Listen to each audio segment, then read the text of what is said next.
ಹಣೆಗೆ ವಿಭೂತಿ ಕತ್ತಲ್ಲಿ ರುದ್ರಾಕ್ಷಿ ಧರಿಸಿ ಹಿಂದೂ ಯುವತಿಯೊಂದಿಗೆ ಉಜ್ಜಯಿನಿಗೆ ಬಂದ ಜಾಫರ್ ಖಾನ್ಗೆ ಬಜರಂಗ ದಳದ ಯುವಕರು ಥಳಿಸಿದ ಘಟನೆ ಮಧ್ಯಪ್ರದೇಶದ ಉಜ್ಜಯಿನಿಯಲ್ಲಿ ನಡೆದಿದೆ. ಲೋಕೋಪಯೋಗಿ ಇಲಾಖಾ ನೌಕರರ ಲೋಕಾಬಲೆಗೆ ಮಡಿಕೇರಿಯಲ್ಲಿ ಲೋಕೋಪಯೋಗಿ ಇಲಾಖೆ ಈ ಕಚೇರಿಯ ನೌಕರ ಲಂಚ ಪಡೆಯುತ್ತಿದ್ದ ವೇಳೆ ಲೋಕಾಯುಕ್ತ ಅಧಿಕಾರಿಗಳಿಗೆ ಸಿಕ್ಕಿ ಬಿದ್ದಿರುವ ಘಟನೆ ನಡೆದಿದೆ. ಖಾಸಗಿ ಶಾಲಾ ಬಸ್ ಹರಿದು 4 ವರ್ಷದ ಬಾಲಕಿಯ ಮೃತ್ಯು. ಯಾದಗಿರಿ ಜಿಲ್ಲೆಯ ಗುರುಮುಟ್ಟಕುಲ್ ತಾಲೂಕಿನ ರಾಜ್ಕೋಟ್ ಗ್ರಾಮದಲ್ಲಿ ಘಟನೆ.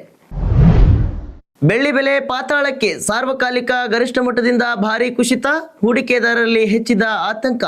ಜನವರಿ 29ರಂದು ಬೆಳ್ಳಿ ಬೆಲೆ ಕೆಜಿಗೆ ಬರೋಬ್ಬರಿ 4,20,000 ರೂಪಾಯಿ ತಲುಪಿತ್ತು. ಸಾರ್ವಕಾಲಿಕ ದಾಖಲೆಯನ್ನು ಕೂಡ ಬರ್ತಿತ್ತು. ಈಗ ಅಂದಾಜು 2,35,200 ರೂಪಾಯಿ ಆಸುಪಾಸಿನಲ್ಲಿ ವಹಿವಾಟ ನಡೆಸುತ್ತಿದೆ.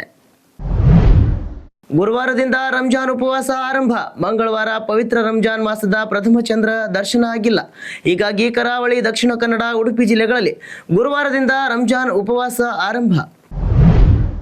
ಚುನಾವಣಾ ಆಯೋಗದ ಮೆಟ್ಟಿಲೇರಿದ ಡಿಕೆ ಶಿವಕುಮಾರ್. ಗ್ರೇಟರ್ ಬೆಂಗಳೂರು ಪ್ರಾಧಿಕಾರ ಹಾಗೂ ಸ್ಥಳೀಯ ಸಂಸ್ಥೆಗಳ ಚುನಾವಣೆಯ ಹಿನ್ನೆಲೆಯಲ್ಲಿ ಪ್ರಸ್ತುತ ನಡೆಯುತ್ತಿರುವ ಮತದಾರರ ಪಟ್ಟಿ ಪರಿಷ್ಕರಣೆ ಮತ್ತು ಮ್ಯಾಪಿಂಗ್ ಪ್ರಕ್ರಿಯೆಯನ್ನು ನ್ಯಾಯಬದ್ಧವಾಗಿ ಮಾಡುವಂತೆ ಮನವಿಯನ್ನ ಮಾಡಿದ್ದಾರೆ. ಮುಳುಗುತ್ತಾ ಕೈ ಹಡಗು. 2026ರ ಎಲೆಕ್ಷನ್ಗೂ ಮುನ್ನವೇ ಸ್ವಂತ ನಾಯಕರಿಂದ ಬಂಡಾಯದ ಕಹಳೆ. ಹೈಕಮಾಂಡ್ ಕಂಗಾಲು. ದೆಹಲಿಯಲ್ಲಿ ದೋಸ್ತಿ, ಬೆಂಗಾಲ್ನಲ್ಲಿ ಕುಸ್ತಿ ಎನ್ನುವ ಇವರ ಆಟ ನೋಡಿ ದಂಗಾದ ಮತದಾರರು. ಪ್ರಯಾಣಿಕರೇ ಎಚ್ಚರ. ನಾಳೆ ಸಾರಿಗೆ ನೌಕರರಿಂದ ಬೆಂಗಳೂರು ಚಲೋ. ಬಸ್ ಸಂಚಾರದಲ್ಲಿ ಭಾರೀ ವ್ಯತ್ಯಯ.